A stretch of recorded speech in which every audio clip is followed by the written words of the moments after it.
Oke teman-teman, mungkin beberapa dari kalian ada yang tidak tahu bahwa saya itu adalah orang kampung. Saya lahir dan besar di kampung gitu, dan tentunya di kampung itu sangat amat kental dengan yang namanya logika mistika. Ya, orang-orang kampung masih kental dan percaya terhadap pocong, genderuwo, kuntilanak dan lain sebagainya. Bahkan di desa-desa, di kampung-kampung itu tidak asing dengan orang-orang yang mengatakan dia mati karena dukun, dia mati karena santet, guna-guna dan lain sebagainya.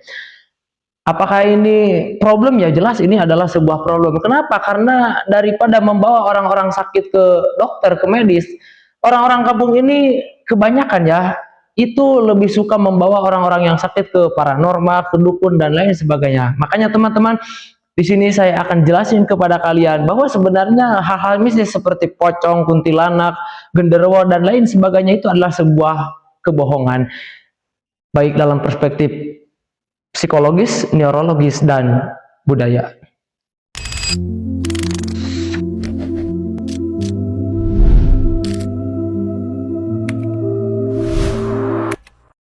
Teman-teman, pada dasarnya manusia itu merupakan salah satu makhluk yang sangat mudah dipengaruhi dan terpengaruhi gitu. Terutama kalau sudah berbicara soal ketakutan. Nah, dalam psikologi, ketakutan itu kadang dibentuk bukan karena kenyataan, Pak, akan tetapi karena cerita yang sudah ditanam sejak kecil. Ketika kalian sejak kecil dijejali bahwa setiap mobil jeep adalah mobil culik, maka memori otak kalian akan menyimpan hal itu sebagai potensi ancaman, dan hal ini sama halnya kayak hantu gitu. Ketika kalian sejak kecil dijejali bahwa di bawah pohon beringin, di rumah-rumah angker itu ada pocong, kuntilanak, dan lain sebagainya, maka otak kalian, memori otak kalian akan menyimpan hal itu sebagai potensi ancaman. Itulah mengapa ketika kalian melewati rumah-rumah angker, hutan-hutan angker, itu akan merasa merinding. Kenapa? Itu bukan karena jin dan kuntilanak, Pak, akan tetapi otak kalian sedang mengingat kembali cerita-cerita mistis di sana gitu. Nah, makanya teman-teman, kalian tidak akan pernah takut untuk masuk rumah angker, untuk belusukan ke hutan-hutan angker, asalkan kalian tidak pernah tahu cerita mistis di sana. Kemudian secara neurologis, otak manusia itu satu sisi sangat sempurna, sangat luar biasa, namun di sisi lain sangat mudah keliru dan mudah terpengaruhi gitu. Kalian pasti pernah lah mengalami fenomena ketindihan. Tubuh kalian merasa gak bisa bergerak, sesak napas, dan tiba-tiba ada sosok hitam gitu di depan mata, dan itu sama sekali bukan karena jin, Pak, itu bukan karena setan, itu namanya sleep paralysis, Pak. Nah, sleep paralysis itu terjadi ketika tubuh kalian masih dalam kondisi tidur, namun di sisi lain kesadaran kalian sudah bangun terlebih dahulu. Nah, hal ini dikenal dengan istilah REM atau Rapid Eye Movement, Pak. Nah, dalam fase ini tubuh kalian memang sengaja dimatikan sementara. Gunanya apa?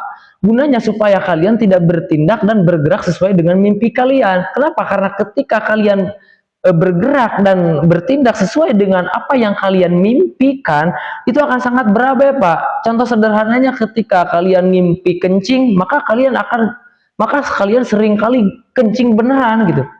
Kenapa? Karena sistem ininya tidak berjalan, sistem ininya tidak normal. Dan di saat yang sama, kesadaran kalian sudah bangun duluan. Itulah mengapa kalian seolah-olah merasa seperti terjebak dalam tubuh yang lumpuh gitu. Itulah yang disebut dengan ketindihan, sleep paralysis. Nah, ketika fenomena ini terjadi, maka otak kalian belum sepenuhnya sinkron, maka muncullah halusinasi hypnopompik, Pak, yaitu gambar atau suara yang terjadi ketika kita bangun dari tidur namun belum sepenuhnya sadar gitu.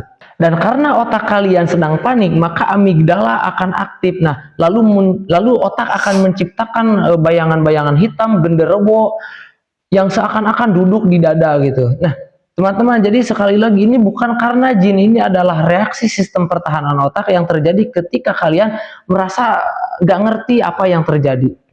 Kemudian suka atau duka, bahwa otak kalian itu, otak manusia itu sangat benci yang namanya kekosongan, Pak. Ketika kalian melihat sesuatu yang samar, ketika kalian melihat gambar yang cahaya yang gak jelas atau bentuk hitam di sudut ruangan, itu otak kalian akan selalu ingin menafsirkan dengan sesuatu yang sangat familiar.